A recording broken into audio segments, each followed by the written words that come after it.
Well, the old cow died. The old cow died. The old cow died. Wasn't it a pity now? The old cow died.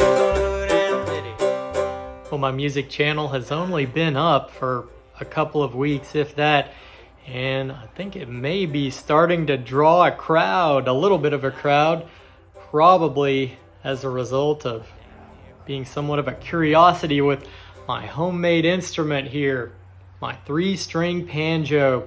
People are wanting to know about this instrument, so I thought I'd do a little video here just kind of showing some close-ups and explaining what I have made. So this is a Panjo, sort of a homemade banjo, but not exactly a banjo.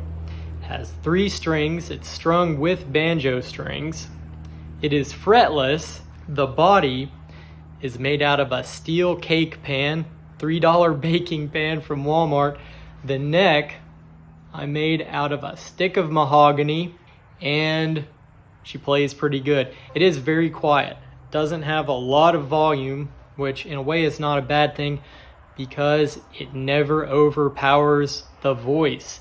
And my best singing voice is a little bit softer voice.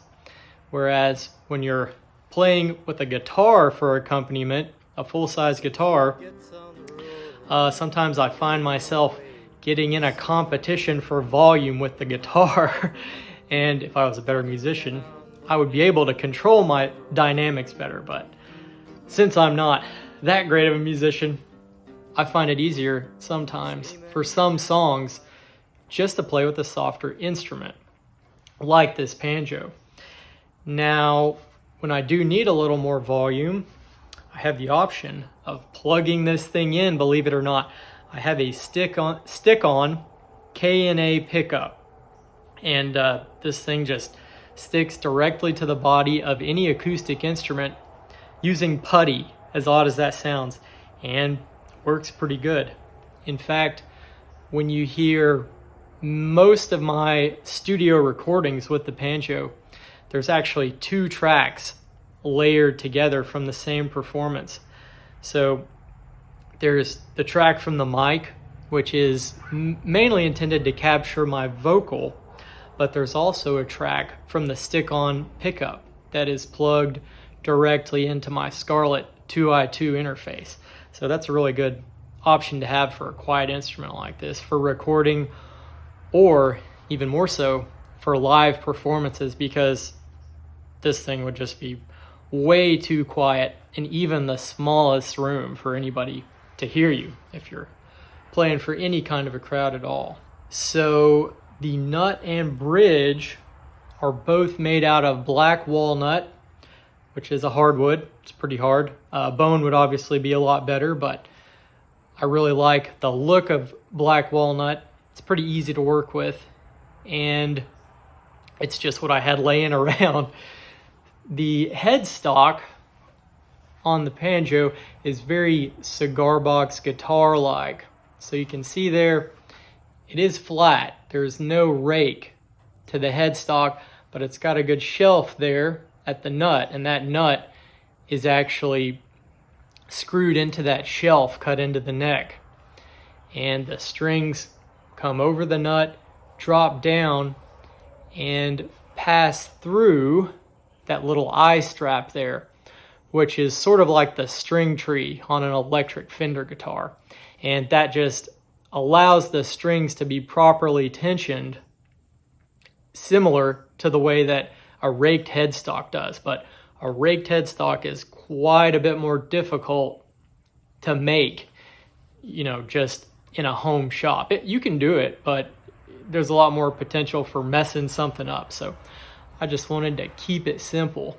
And she does stay in tune pretty good, thanks to that tensioning eye strap. I've got it tuned basically to an open C chord. It is tuned CGC.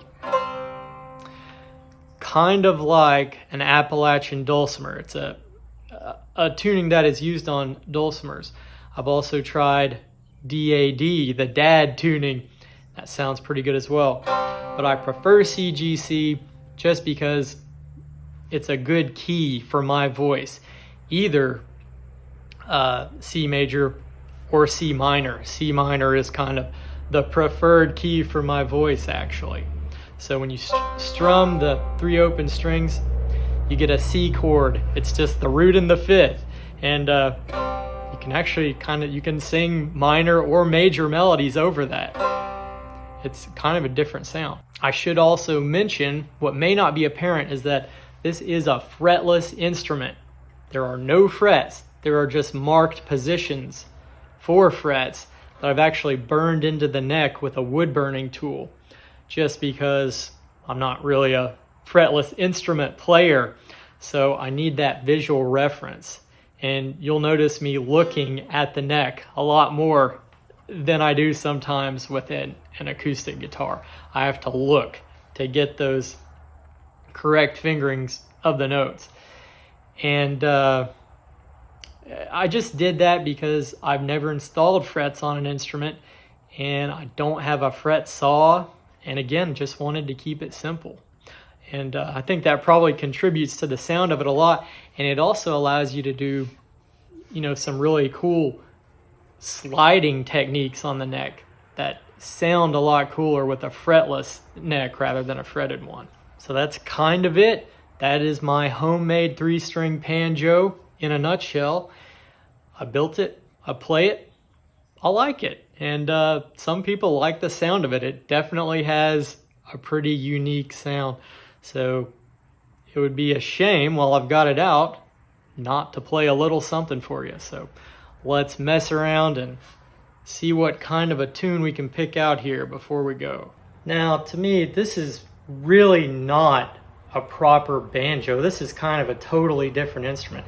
Most of the time, I am picking it, actually strumming it with a guitar pick, mainly because it just gives it a lot more volume that way. Finger picking sounds good, it has a nice tone to it, but you get no volume, even when plugged in or right next to a mic when recording. So most of the time, I am strumming it with a pick.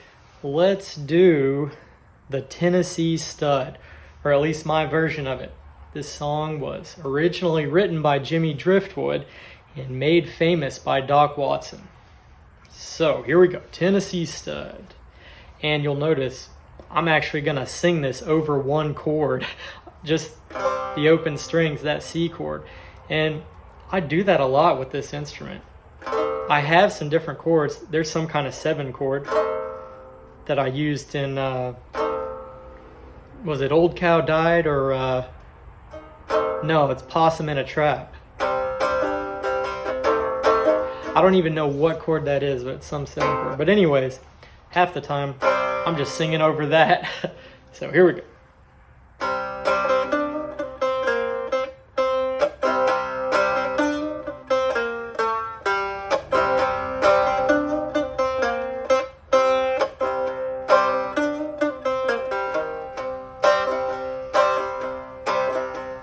Long about 1825, left Tennessee very much alive. Never would have got through the Arkansas mud if I hadn't been riding the Tennessee Stud. Had some trouble with my sweetheart's paw, 'cause one of her brothers was a bad outlaw. Sent her a letter by my Uncle Fudd, and I rode away on the Tennessee Stud. The Tennessee Stud was long and lean, color of the sun, and his eyes were green. He had the nerve, he had the blood, and there never was a horse like the Tennessee Stud.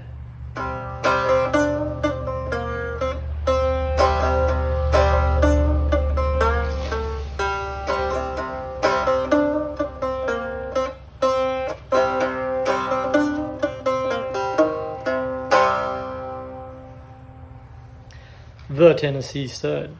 over one chord. He's an odd little dude, I know him well.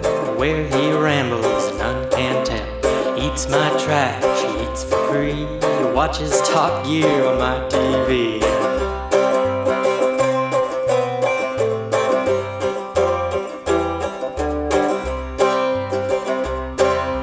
Awesome in a trap, set him free. Awesome on the run, watch him flee.